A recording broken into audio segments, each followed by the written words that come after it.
Let's see what the stew has for us today.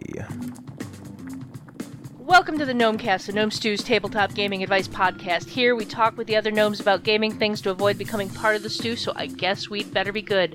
This episode is brought to you by our awesome Patreon backers like the jaunty Jeffrey Lees, the ludicrous Lord Tentacle, and the stupendous Suzanne Cabral. Today we have myself, Ange, along with our newest gnome, D. Hi. And we're going to skip our Get to Know a Gnome question because this whole episode is going to be about getting to know D.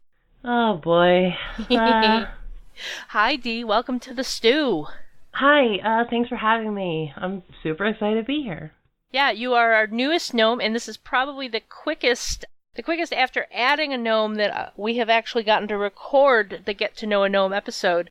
I think poor Chuck had to wait about 5 to 6 months after he was added before we got to his episode.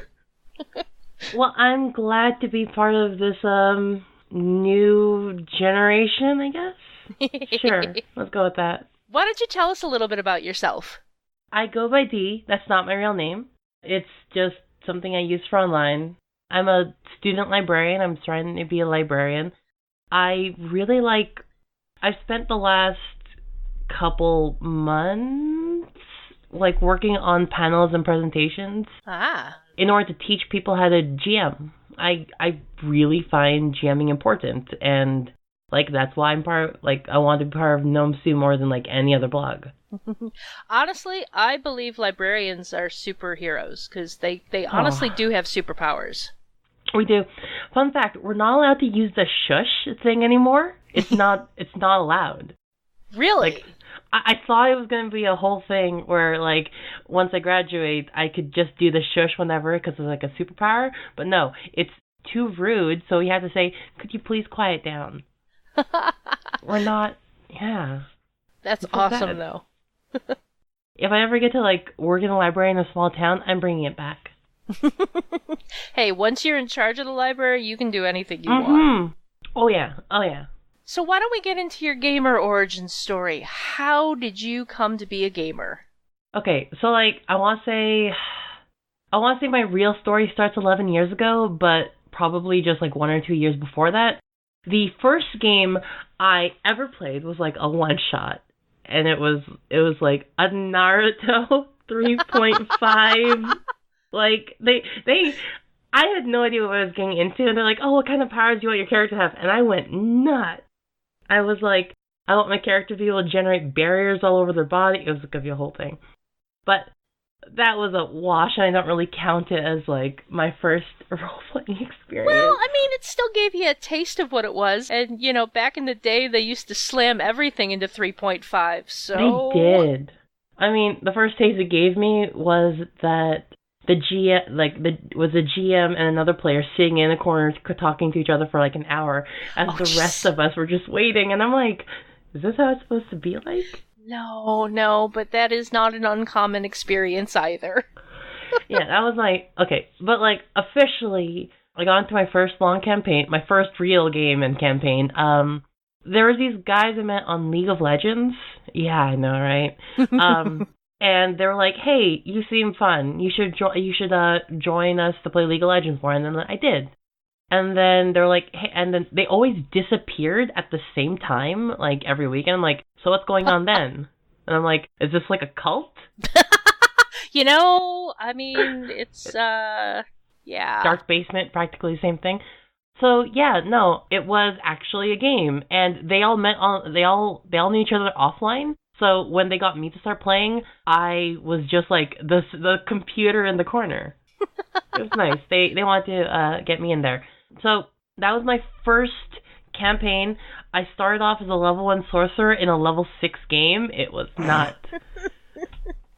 Yeah. Was that 3.5 as well? D&D 3.5? It was 3.5. It was rampant at the time. Yeah, so they were I was why aren't I higher level? And they were like, oh, because, you're starting, we wanted to get used to the whole thing. I'm like, that guy's throwing a thunderbolt, a lightning bolt that does 10d6. Even if I save, my 8 HP, no, my 7 HP sorcerer ain't gonna get that. Either way, so the most important part about this was not even a week later, I'm telling my high school friends, and hey, I got into 3.5, and they're like, oh my god, we've always wanted to play Dungeons and Dragons, and they're like, yeah, you absolutely have to run for us, and I'm like, I don't even know what a D20 is. I've never touched an actual D20. I don't know what a saving throw is. I don't know how to make these rolls, and they're like, you're our only hope, and I'm like, fine, you got me with the Star Wars reference. That's interesting, because this is veering right into the next question I was asked, is how did you transition from playing to running? And it sounds like, this is it. By conscription, you were forced into it. Not even a week after, I was already running my first campaign, and it was like, I had no idea there were such things as, like campaign books or modules, because I just didn't know. So I hit the ground running with a homebrew campaign that they immediately ruined, because, that's what players do. Yeah, I mean, they're gonna go left when you planned for everything to go right. Yeah, so, I would actually at this point consider myself more of a GM than a player, because I could remember, weeks and months and even years where I haven't played, but if you're gonna ask me, do I remember a month or two where I didn't run something? I can't tell you for certain. Now, did you even have the books at that time? No. I mean, ask me if I have the 5e books now. The answer is still no. So, I ran a 2-year 5e campaign, and I don't own any of the books. Honestly, I own 3 books. 3 physical books. I own the Player's Handbook, I own the Dungeon Master's Guide, and I own Waterdeep Adventures. Nice. I don't even have the Monster Manual, because there are so many resources out there where you can find the stats and stuff like that. Yeah, it's because it's all SRD. They're just, yeah. The SRD is wonderful. I love open. Yeah, I love going to Roll20's resource, because they have pretty much all the information right there for all the SRD information, and you can just grab it and go. Yeah. And while I'm not a big fan of playing Pathfinder anymore, I've kind of moved out of that 3.5, 3.75 stage of stuff. Pathfinder has incredible resources available online for all of their stuff. Well, there's always going to be so many monster books. Pathfinder released 4, 3.5 has 6 bestiaries, I believe, and it's just there's always going to be more stuff out there, more monsters, and often it's the same kind of monsters, but once you get an idea of what the creatures are, you could just translate them. Yeah. For me, I actually that story I was talking about a while where I spent 2 years and I didn't have the books. Still don't have the books, but for the first 4 months, I did not know how to play 5e. I had tricked my players that I knew 5e, because I had a partner that gave me, and by gave me, I mean he lent to me Hoard of the Dragon Queen, and we broke up, and it just never went back to him. And, I kind of got the gist of what the general DCs were. There were some stats in there. I got resources online. And so I faked knowing how to play 5e for 4 months before the players were like, do you know how to play? I'm going to have to do a future Gnomecast episode where I get you and Senda on to talk about running games without having any idea of how the game actually works. Because Senda ran a 4th edition D&D campaign without having the book or vague ideas of how it works. And she does this all the time She's a Super Geek anyway. I am so for that. I fully believe that GMing is a universal thing. That's why I have these business cards, and people in my local area, they have DM on theirs, and I'm like, no, I'm general enough to do this. So what types of games do you like to play? I mean, obviously we've mostly talked about D&D, but it sounds like you've also experienced beyond that threshold at this point. I've played a lot of I've played quite a few tabletops. I own more tabletops than I've played. So that I play a lot of games. I think that's a truism of most of us at Gnome Stew, that we own far more games than we've actually played. It really is very sad. As much as I try pushing on new games, There's always going to be more people being like, hey, why don't we just play 5e? And I'm like, okay, sure. But I recently got my old 5e group to try this one system called Fantasy Age, and I'm like really excited about it. Yeah, by Green Ronin. Yeah. Yeah. I did a short campaign of the Dragon Age setting that uses that same system. Perfect, yeah. Oh, it's because it actually started with Dragon Age. The Dragon Age was the first one, and they were like, oh, this got really popular, so they generalized it. Yeah. Yeah, it's not my favorite system, but it's an interesting one. It's the stunting. I found stunting really interesting. The whole, like, you know, everything kind of feels like a partial critical, which is nice. My only concern with the stunting is that it always slowed things down as people were trying to, like, they couldn't, like, one of the frustrations my players had is they would want to declare what they were doing right at the beginning of their action, but didn't really know what their action was going to be until after the roll. Because of stunts, and then it would take time to figure out which stunts they were going to use, so it kind of would slow down combat a little bit. But it was still a very interesting mechanic. Yeah, the system's really good if you have a group 4 and less. Mm-hmm. And more than that, and it slows the game too much, but if you can get, like, the sweet spot, it's decent.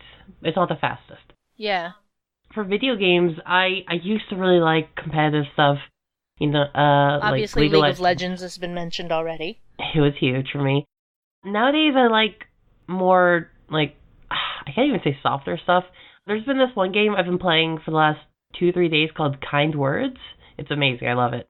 It's essentially, you're just in, like, a room, and you can, like, look at requests and send requests, and it's just people that talk about things that are bothering them or just sharing love. So I would click look at requests, and there's people telling me, hey, I'm having this issue where I feel really lonely that my ex-wife gets to take my son every other weekend. And then you would respond with a real letter being like, hey, I hope you're doing fine. I hope you're doing okay. And are these real people, or are these computer-generated stuff? Real people. Oh, wow. That's interesting. Yeah, and I just like, I half-baked a request being like, I guess I'll just try throwing one out. I talked about how I think about too much stuff at night that keeps me up and I have difficulty sleeping. And I got like a flood of like 7 letters being like, hey, I feel the same way. And like, I cried because I didn't put all myself into it, but people are answering as if I did. And it was really touching. That's really interesting. We'll have to get me a link for that and we'll throw it in the show notes. Kind Words. Kind Words. I 100% support it. It's great. Also, it plays like, okay, so it's based off how if you go on YouTube, you know how those lo-fi beat like playlists, like lo-fi, so lo-fi hip hop, you know, tunes to listen to. If you look into the comment like the chat section, people are often just talking about their day and just like cheering each other on, and apparently that inspired this. So there's always lo-fi music playing in the background as you're really kind music, as you're being kind. That's really cool. It's just nice. It's right. So this kind of attaches to something about a little bit more about myself. I identify as what I would call I wouldn't call, but what someone called a metamodernist. It's kind of like this idea where like the past generation has been really cynical, and metamodernism is kind of being about also being cynical, but also at the same time really earnestly seeking sincere connections with people. And that greatly inspires the kind of stuff I write. That's interesting. You know, and that speaks a little bit to what I've seen in some of the younger generation, like the Gen Z folks I know. You know, it's the world is crap and whatnot, but I'm still going to try and put as much positivity into it as I can. That's exactly it. It's the oscillation being, you should still be skeptic because the world has been, like, skewed up by past things. But also we should try connecting despite that. Yeah. I like that. Metamodernism. I like that. So what types of, do you have, like, any ongoing, back in the tabletop gaming world, do you have any, like, current campaigns running? Anything fun like that you want to share? I I run that Dragon Age. No. I run that Fantasy Age game I was talking about. It was originally going to be like a story involving the past campaign did, and those people. At the end of the previous campaign, one of the player's boyfriends, who was secretly a mimic, bound himself to a castle, and now he's just like a castle, and they're trying to like free him from that. It's a whole thing. I wanted to start the story going from there and them trying to solve it, but some people weren't into it. They just wanted a new story, so I just shipwrecked them, and that's starting today. That's restarting. That's awesome.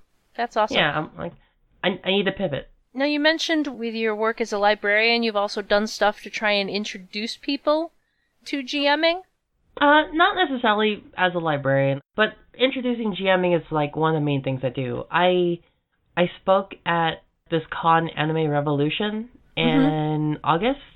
It was like 3 days. I had somehow gotten 3 different panels, and I do all the panels myself, so they were honestly more like presentations. And I was just talking about GMing. Awesome. And I'm doing that again at KomoriCon in November. And can I ask where KomoriCon is? Portland. Cool. Yeah. So that's going to be a whole thing. I talk about GMing, and I try not giving information that you can look up or that's particularly common. My third panel for Anime Revolution was, I think it was called Time Wizardry and Mind Control, How to Control Your Players and the Pacing. Yeah. You know how the people have the things where like, oh, this player's the instigator, this person's the actor, and I'm like, nah. Let's get even more in-depth into it. I'm going to separate players into using 3 different categorical traits and multiple things inside of them. So a player I could identify as being an active role-play seeking hoarder or something like that. I would need to look at my notes. And then each of those have like a speed value attributed. So you get like, eventually you can find your player as being like a +3. And every time you interact with the player, it speeds up the game by 3 points. You know, this sounds like a Gnome Stew article. Yeah, no, I definitely wanted to write that at some point. But yeah, and it was all about just oh my god, that sounds terrible. Manipulating your players to perfectly get your pacing down. Well, I do believe that pacing is a upper tier level GM skill. Because it takes a little bit to understand, when you need to, when you can let the players just mess around and do whatever they want to do, and when you need to kind of keep, push to get them moving forward. Oh yeah, it's really hard. And when to start wrapping up your game. Oh yeah. So those are the kind of panels like presenting, like information that isn't necessarily common knowledge, but I think can help bring GMing to another level. It's like everyone is saying that you shouldn't be like Matt Mercer because he's like a god GM that is like that goes the extra mile. And I'm like, you don't have to be him, but the pursuit of perfection is in itself a worthy goal. Even Matt Mercer says you don't have to be Matt Mercer to run a game. Exactly. Yeah, but like I find a lot of fulfillment in trying to bring or like trying to achieve the next level of GMing and teaching that to other people. That's awesome. Yeah. So now that I have suggested that be an art, your player categorization system be a Gnome Stew article, what type of other articles can our audience expect to see from you? Hard opinions. I have already put down some opinionated articles by being like, why should let the DM monologue, etc. That I have this series I wanted to start doing called System Splicing, where I look into like specific systems and then just take out the mechanics or the specific things that you could apply to other games that isn't dice specific. So that's awesome. I couldn't take out Fantasy Age's stunting because that doesn't really work because that's unique to the dice system. But for 5e, bring out advantage. Yeah, that'd be great. Yeah, and I find like one of the things that just has kind of organically happened in my own gaming is having run a lot of Powered by the Apocalypse games. Yeah. I love that, yes and or no but type of response to the dice rolls. Because you want to still keep things moving forward, and so I've gotten away from the, black or white failure success that you used to see in D&D. Yeah. So. I fully agree. Yeah, that's great. Yeah, that's awesome. So I look forward to seeing your articles, and I'm sure our audience does as well. Thank you. We should probably start heading out. Okay. This show is funded by the Gnome Stew Patreon. You too can become a Patreon backer by following the Patreon link on the Gnome Stew website to the Gnome Stew Patreon. This ad is brought to you by Youthful Enthusiasm, that elusive energy drink that seems to become scarcer the older you get. If you're a gamer, you'll want to get your hands on a supply so you can keep your sense of wonder and excitement in your heart. If you're enjoying the Gnomecast, you'll probably like many of the other Misdirected Mark shows. Here's one to check out. The Lounge, where Doc finds the best, the brightest, the most fun game designers and sits down to have a cool chat with them. You never know what conversation is going to come up in the lounge. You can find all of us at gnomestew.com, at Gnomestew on Twitter, and Gnomestew on Facebook. Dee, where else can we find you on the internet? You can find me at my Twitter, DiceQGM at Twitter, I guess. There's like a link in my little author page thing. Just go click that. I also have a blog. I sometimes post stuff there. What's the blog's address? Oh good lord. thediceclean.wordpress.com. We'll have a link in the show notes. And you can find me at Orikes13, ORIKES13 on Twitter and Instagram, though Instagram is mostly just pictures of my cats. Cats are great, come on. Yeah, I mean, they are. This is why my Instagram is mostly just pictures of my cats. Yeah. So, do you think we avoided the stew on your very first week as a member of the stew? I think. Is being in the stew bad? Because I was trying to get here the whole time.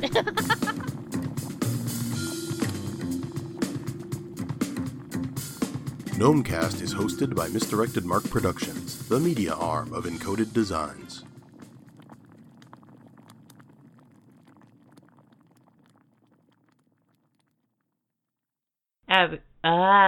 No.